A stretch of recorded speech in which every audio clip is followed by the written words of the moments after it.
Sir आपने मुझे बुलाया? जी हाँ, मैंने बुलाया, आपको काम है।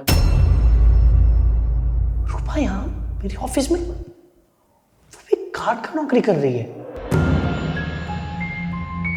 सर सर हाँ हाँ, बस 1 मिनट, मुझे 1 मिनट मौका दीजिए। मैं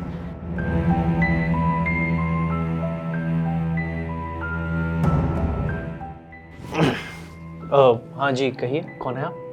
सर मैं यहाँ के नई सिक्योरिटी गार्ड हूँ। अच्छा अच्छा अच्छा अच्छा। क्या नाम है आपका? रूपा। देखिए, आपको सैलरी 15,000 रुपये मिलेगी, ठीक है ना? हाँ हाँ सर, 15,000 ठीक है। जा सकती हैं। जी सुनिए, ये आपके जो चेहरे पे निशान है वो किस चीज़ के? ये सर कुछ भी नहीं, मैं काम कर रही थी, काम करते करते सीढ़ियों से गिर गई थी और कुछ भी नहीं। देखिए रूपा जी, बात ऐसी है कि बॉस हूँ मैं आपका, और इतना समझदार तो हूँ मैं कि मैं ये जान सकता हूँ कि कौन से निशान चोट के हैं और कौन से मार के हैं। आप अगर चाहें तो आप मुझे बता सकती हैं, मैं आपकी कुछ मदद कर सकता हूँ। सर ये आप क्या बातें लेके बैठ गए? मैंने आपको बोला ना, मैं सीढ़ियों से गिर गई थी और कुछ भी नहीं। देखिए, वैसे तो मेरा कोई हक नहीं बनता कि मैं आपसे कुछ भी पूछूं कि आपके साथ क्या हुआ है, पर इंसानियत के नाते आप मुझे बता सकती हैं कि आपके साथ जो कुछ हो रहा है, हो सकता है मन हल्का हो जाए। सर आप मेरी क्या मदद कर पाओगे जब मैं खुद की खुद ही मदद नहीं कर पा रही हूँ? ये मेरे कर्मों का फल मिला है मुझे। दरअसल मेरी जो पहली शादी थी, उसको छोड़ के मैंने किसी दूसरे इंसान से शादी कर ली, बस पैसों के लिए। और आज जो कुछ भी हो रहा है ना मेरे साथ, वो मेरे कर्मों का फल है। और मुझे लगता है जहाँ तक सही हो रहा है मेरे साथ, क्योंकि मैंने लालच दिखाया। और बोलते हैं ना, लालच करना बुरी बात होती है। तो बस अपने कर्मों का फल भुगत रही हूँ मैं।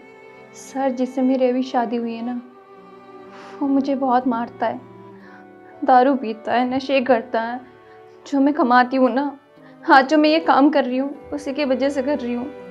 क्योंकि वो जुए में सब कुछ उड़ा देता है, और अगर मैं काम ना करूँ ना, तो मेरे ऊपर बहुत हाथ उठाता है। और अगर मैं घर जाऊँ, घर जाने में लेट हो जाऊँ, तो भी मुझे बहुत मारता है। ये मेरे कर्मों का फल मिला है मुझे। और ये तो हो नहीं था, क्योंकि मैंने अपनी मर्जी से शादी की। वो भी क्यों? क्योंकि इसके पास ज़्यादा पैसे थे। अब मुझे समझ नहीं आता कि मैं क्या करूं। ऐसे बंधन में फंस गई हूँ जहाँ से ना मैं निकल पा रही हूँ और ना मैं खुद को ख़त्म कर पा रही हूँ।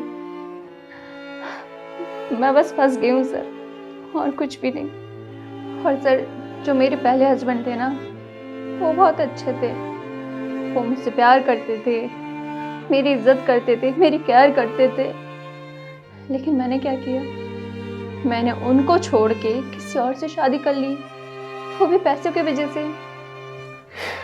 जी, आपको नहीं लगता कि अगर आपके पहले पति इतने अच्छे थे तो आपको उनसे बात करनी चाहिए, आपको उनके पास जाना चाहिए? हो सकता है वो आपको माफ कर दे, आपकी जिंदगी सुधर जाएगी। ये कहाँ आप चोट के निशान लेकर घूम रही है, गार्ड की नौकरी कर रही है? मतलब सोचिए ना एक बार। क्या मुँह लेके मैं उनके पास जाऊं? जब उनका बुरा वक्त चल रहा था, मैंने उनको छोड़ दिया। और अब हो सकता है कि उन्होंने मूव ऑन कर लिया हो, उन्होंने शादी कर ली हो, या हो सकता है कि वो कहीं और चले गए हो।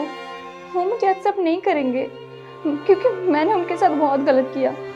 और मैं नहीं जाना चाह रही उनके पास, क्योंकि मैं अपनी नज़रों में इतनी गिर गई हूँ कि मेरी हिम्मत नहीं होगी उनके पास जाने की। और एक बात और, मैंने जो उनको जख्म दिए हैं, क्या पता उनके पास जाऊं और वो जख्म दोबारा उभर जाए। तो मैं उनको और दर्द नहीं देना चाहती। जो भी मैंने उनके साथ किया, बहुत गलत किया। मैं उनको और दर्द नहीं देना चाहती। और सर अगर मैं उनके पास चली भी गई ना, हो सकता है वो मुझे माफ़ कर दें, लेकिन मैं उनसे नजरें नहीं मिला सकती, क्योंकि मैंने उनके साथ बहुत गलत किया। मैं उनके लायक नहीं हूँ, और वो ना बहुत अच्छी लड़की डिजर्व करते हैं, मुझ जैसी तो बिल्कुल भी नहीं। देखिए, आपका रिग्रेट जो है वो बिल्कुल जायज़ है, लेकिन आप मुझे एक बात बताइए कि अगर आपके पति, सॉरी, जो आपके पहले पति हैं, वो अगर आपको कहीं मिल जाएं तो आप उनसे माफ़ी मांगेंगे? कहीं राह चलते मिल जाए, ऑफिस में मिल जाए, कहीं भी, तो मांग लेंगी माफ़ी? हाँ सर, अगर मुझे मौका मिले ना तो मैं उनके पैरों में गिर के उनसे माफ़ी मांगूंगी, बोलूंगी कि मुझे माफ़ कर दे, मैंने जो भी किया है ना मुझे बस माफ़ी दे दे, क्योंकि मैंने बहुत गलत किया। अनजाने में मैंने उनके साथ ये सब कर दिया, पर मुझे पता वो मुझे माफ़ नहीं करेंगे और मैं इसी के काबिल हूँ।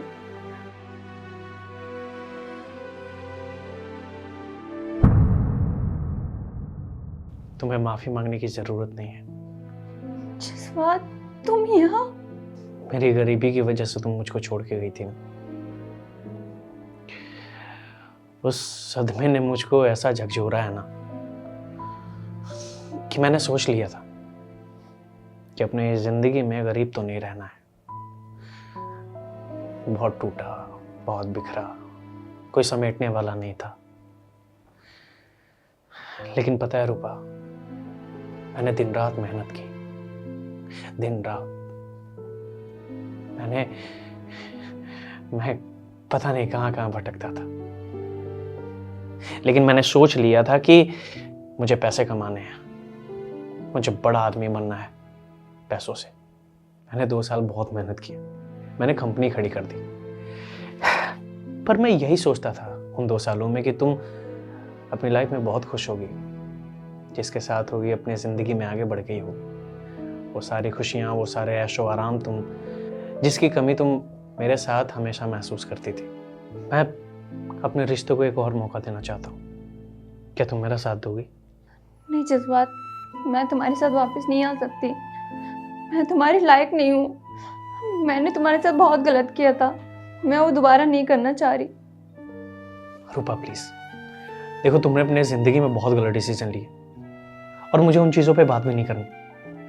सच तो यह है कि मैं तुमसे बहुत प्यार करता हूँ और मैं बस यही चाहता हूँ कि हम दोनों एक बार इस रिश्ते को फिर से मौका दें। खुश तुम भी नहीं हो किसी और के साथ रहकर और मैं भी खुश नहीं हूं अकेला रहकर, तो क्यों ही तकलीफ में रखना खुद को।